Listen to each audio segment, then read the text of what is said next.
When Mary and Martha sent for Jesus last week to tell him about their brother Lazarus, they were experiencing the heartbreak of loss. They felt deeply the heartbreak of their brother's death. And then they experienced the hosannas, the praise, the awe of Lazarus' resurrection. As we enter into the Passion narrative today, we are to hear it, remembering that story, the story of a Jesus who loves so deeply and who is so powerful that he is able to conquer death and resurrect Lazarus. So as we hear this gospel story today, we know that resurrection is possible. We know that resurrection will ultimately be proclaimed. But today we enter with the hosannas of a hopeful people as Jesus enters Jerusalem, a holy place preparing for the high feast day of Passover, a celebration of liberation and of God's fidelity to a people in exile. Just as Pilate enters the same city with parades of soldiers and displays of power and occupation and dominance, Jesus enters that same city in the same way as his mother had entered Bethlehem 33 years earlier, when, as a young pregnant woman, she returned to Joseph's hometown so that they, along with all the people of Israel, could be counted in the census, so that the ruler, the invading emperor, could figure out how much money he could bleed out of a people ruled by his foreign regime. Hosanna, the people shout out to Jesus. Thanks be to God, you are here with us. Hope is what propels them to exclaim, Hosanna! Even as they navigate the control and dehumanization that is a part of what it is to be an occupied people, they shout words of praise and hope. Hosanna!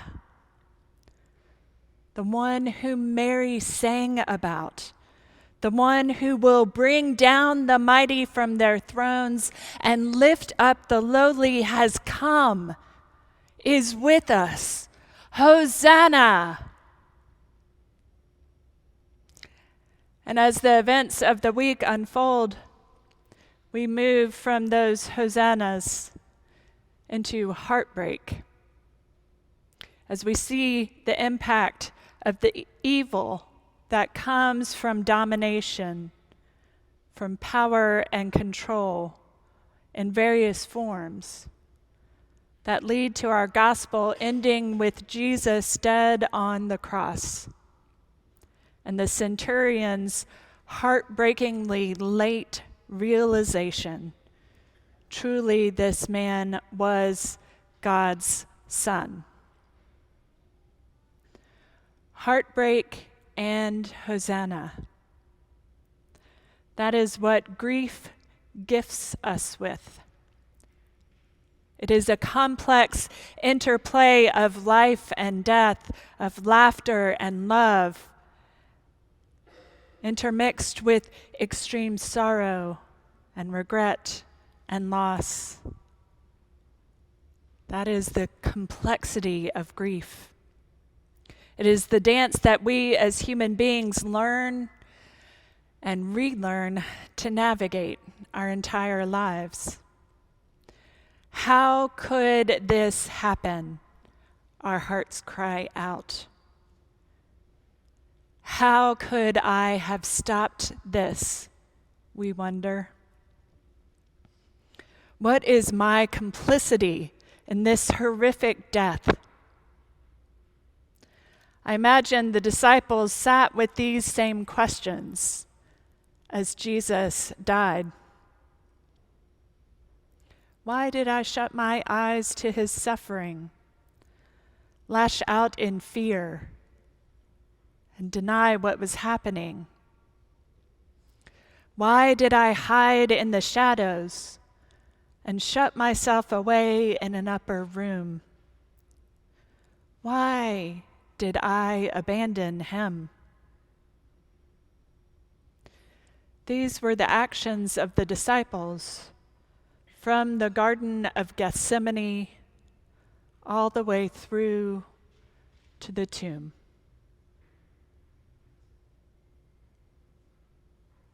Jesus enters into Jerusalem on a donkey, leading God's occupied people to believe in a future beyond empire, beyond dehumanization, to work towards realizing together a future grounded in love and in honoring the dignity and sacred belovedness of each and every one of us.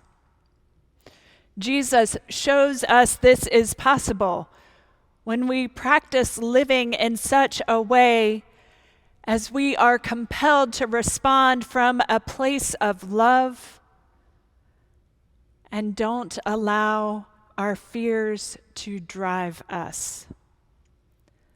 The disciples and Pilate and the political authorities and the priests and the crowds all responded and acted from a place of fear. Jesus walks in love. Heartbreak and horror. Those have been my emotions this week as I learned of the school shooting in Nashville. We as a people have lost 3 more children and 4 more adults. Heartbreak. Our children are suffering.